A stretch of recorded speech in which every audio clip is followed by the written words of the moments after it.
কোটা আন্দোলনে যে উত্তাল পরিস্থিতি দেশ জুড়ে বিরাজ করেছে, যেসব হামলা বা সংঘর্ষের ঘটনা ঘটেছে, তার অভিযোগের দায়ে এবার নিষিদ্ধ হচ্ছে জামায়াতে ইসলামী। দর্শক, দ্য রিপোর্ট.লাইভে স্বাগত। জানাবো জামায়াত ইসলামী ও এর নিষেধাজ্ঞা সংক্রান্ত কিছু বিস্তারিত তথ্য। সাথে আছি আমি বিজন কুমার। কোটা সংস্কার আন্দোলনে সারা দেশে নাশকতার অভিযোগে প্রধানমন্ত্রী শেখ হাসিনা সরকার নিষিদ্ধ করতে যাচ্ছে ধর্মভিত্তিক রাজনৈতিক দল জামায়াতে ইসলামী। মঙ্গলবার 30 জুলাই গণমাধ্যমকে বিষয়টি জানিয়েছেন আইনমন্ত্রী আনিসুল হক। এই বিষয়ে তিনি বলেছেন, নির্বাহী বিভাগের আদেশে বাতিল হবে জামায়াতে ইসলামী। সরকার খুব শীঘ্রই এর প্রক্রিয়া স্পষ্ট করবে। যদিও জামায়াতের পক্ষ থেকে এই সিদ্ধান্তকে বেআইনি ও অসাংবিধানিক বলে আখ্যায়িত করেছেন। তাদের পক্ষ থেকে বলা হয়েছে, বাংলাদেশের বিদ্যমান আইনে কোনো একক রাজনৈতিক দলকে নিষেধাজ্ঞা দেওয়ার সুযোগ নেই। 2013 সালের 1 আগস্ট রাজনৈতিক দল হিসেবে জামায়াতে ইসলামীর নিবন্ধন অবৈধ বলে হাইকোর্ট রায় দেয়। এই রায়ের বিরুদ্ধে যে আপিল করা হয়েছিল, সেই আপিলও 2019 সালের 19 নভেম্বর খারিজ করে দেয় আপিল বিভাগ। কিন্তু সেখানেও রাজনৈতিক দল হিসেবে বাতিল করার কথা আসেনি। এরপর উচ্চ আদালতের রায়ে 2013 সালে জামায়াতের নিবন্ধন বাতিল করে। 2018 সালে গ্যাজেট প্রকাশ করে নির্বাচন কমিশন। তবে নিবন্ধন বাতিল হওয়ার পরেও জামায়াত ও দলটির ছাত্র সংগঠন ইসলামী ছাত্র শিবির কর্মকাণ্ড পরিচালিত করে আসছে বিএনপির নেতৃত্বাধীন 20 দলীয় জোটের জোট সঙ্গী হয়ে। বিভিন্ন সময় দলটিকে নিষিদ্ধ করার দাবি সরকারি দল আওয়ামী লীগের ভেতর থেকে উঠলেও এই 1 দশকে তা কার্যকর হয়নি। অপরদিকে ব্রিটিশ আমলে 41-এর 26 আগস্ট জামায়াত ইসলামী হিন্দু প্রতিষ্ঠা হয়।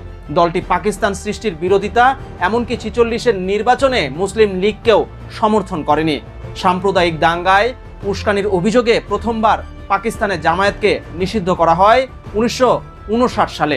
1962 সালে আইয়ুব খান প্রণীত মুসলিম পরিবার আইন অধ্যাদেশের বিরোধিতা করার কারণে 1964 সালের 4 জানুয়ারি জামায়াতকে ইসলামীর কর্মকাণ্ডের উপর নিষেধাজ্ঞা আরোপ করা হয়।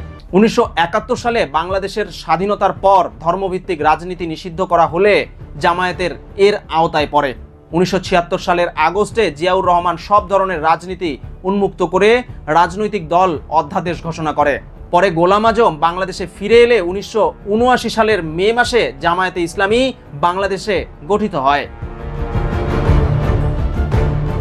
1971 সালে জামায়াতে ইসলামী বাংলাদেশের মুক্তিযুদ্ধের বিরোধিতা করে। রাজাকার, আল বদর, আল শামস প্রভৃতি বাহিনী গড়ে তোলার কারিগর এই দলটি। বাংলাদেশের স্বাধীনতা যুদ্ধে বিভিন্ন মানবতা বিরোধী অপরাধে জড়িত থাকার অভিযোগে আন্তর্জাতিক অপরাধ ট্রাইব্যুনালে প্রমাণিত হয়েছে। এসব অভিযোগে জামায়াত ইসলামীর অনেক নেতাকর্মীকে মৃত্যুদণ্ড সহ বিভিন্ন মেয়াদে সাজা দেওয়া হয়। ব্যক্তির অপরাধের বিচার হলেও দল হিসেবে জামায়াতের বিচারের দাবি 2013 সালেই গণজাগরণ মঞ্চ থেকে তোলা হয়েছিল।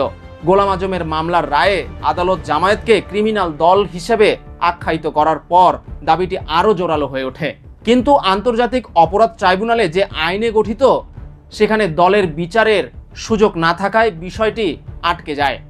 গত সোমবার জামায়াত শিবিরকে নিষিদ্ধের সিদ্ধান্ত হয়েছে ক্ষমতাসীন দল আওয়ামী লীগ নেতৃত্বাধীন জোট 14 দলের বৈঠকে। মঙ্গলবার আওয়ামী লীগের সাধারণ সম্পাদক ওবায়দুল কাদের আইনের ফাঁকফোকর না রেখে এই প্রক্রিয়ার কথা বলেন। আইনমন্ত্রী বুধবারের মধ্যেই সরকারের নির্বাহী আদেশে জামায়াত শিবিরকে নিষিদ্ধ করা হবে বলে জানান। এদিকে জামায়াত ইসলামীর বিচারে আইন সংশোধনের একটি খসড়া করা হয়েছিল। প্রস্তাবিত মন্ত্রী পরিষদের পাঠানো হলেও সংসদে ওঠেনি। রাজনৈতিক দল নিষেধাজ্ঞায় জাতীয় ঐক্যমত্যের দাবি, নতুন আইন করে কিংবা ধর্মীয় রাজনীতি নিষেধের মাধ্যমে জামায়াতকে নিষেধ করলেও জটিলতার সৃষ্টি হবে বলে জানায় সুশাসনের জন্য নাগরিকের সাধারণ সম্পাদক ডক্টর বদিউল আলম মজুমদার। তিনি বলেন, আইন করে জামায়াতকে নিষিদ্ধ করতে হবে। ধর্মীয় রাজনীতি নিষিদ্ধের সিদ্ধান্ত নেওয়াটা সরকারের জন্য দুষ্কর। কেননা সরকারের 14 দলের মধ্যেই ধর্মীয় ফেডারেশন রয়েছে। কেননা সরকারের 14 দলের মধ্যেই ধর্মীয় রাজনীতি করে তরিকত ফেডারেশন। এছাড়া হেফাজত ইসলামী ও খেলাফত মজলিসের সঙ্গেও সরকারের ভালো সম্পর্ক এখন। তবে জামায়াতকে নিষিদ্ধ করলে তারা উগ্রবাদে জড়াতে পারে। এজন্য বিএনপি সহ সকল দলের মতের ভিত্তিতে জাতীয় ঐক্যের দিকেও জোর দেন তিনি। 14 দলের সিদ্ধান্তের পরপরই জামায়াতে ইসলামের আমির ডাক্তার শফিকুর রহমান এক বিবৃতিতে নিন্দা প্রকাশ করেছেন। বিবৃতিতে তিনি বলেছেন, একটি রাজনৈতিক দল বা জোট অন্য একটি রাজনৈতিক দলের বিষয়ে কোনো সিদ্ধান্ত নেয়ার এখতিয়ার নেই। এমন নিষেধাজ্ঞা চালু হলে রাষ্ট্রের শৃঙ্খলা থাকবে না। এদিকে জামায়াত ইসলামীর সংস্কারপন্থীদের নতুন দল হিসেবে 2020 সালেই আত্মপ্রকাশ করেছিল এবি পার্টি। এবি পার্টির আহ্বায়ক AFM সোলাইমান চৌধুরী ও সদস্য সচিব মুজিবুর রহমান মঞ্জু, দুই নেতাই জামায়াতের কেন্দ্রীয় নীতি নির্ধারণী পর্ষদ মজলিসে শুরার সদস্য ছিলেন। জামায়াতের সাবেক জ্যেষ্ঠ সহকারী সেক্রেটারি জেনারেল ও বিশিষ্ট আইনজীবী আব্দুর রাজ্জাক রয়েছেন দলটির উপদেষ্টা হিসাবে। এবি পার্টি কি জামায়াতের বিকল্প দল কিনা এমন প্রশ্নের জবাবে যুগ্ম সদস্য সচিব ব্যারিস্টার আসাদুজ্জামান ফুয়াদ বলেন, এবি পার্টি কোনো বিকল্প দল নয়, তবে আমাদের আদর্শের সঙ্গে একমত হয়ে যারা রাজনীতি করতে আসবেন সবাইকে স্বাগত জানাচ্ছি। যদিও এবি পার্টিতে 2021 সালে প্রকাশ্য 25 জন যোগ দিয়েছিল, যাদের বেশিরভাগই জামায়াত শিবিরের বিভিন্ন পর্যায়ের নেতৃত্বে ছিলেন। দর্শক, আজ এই পর্যন্তই।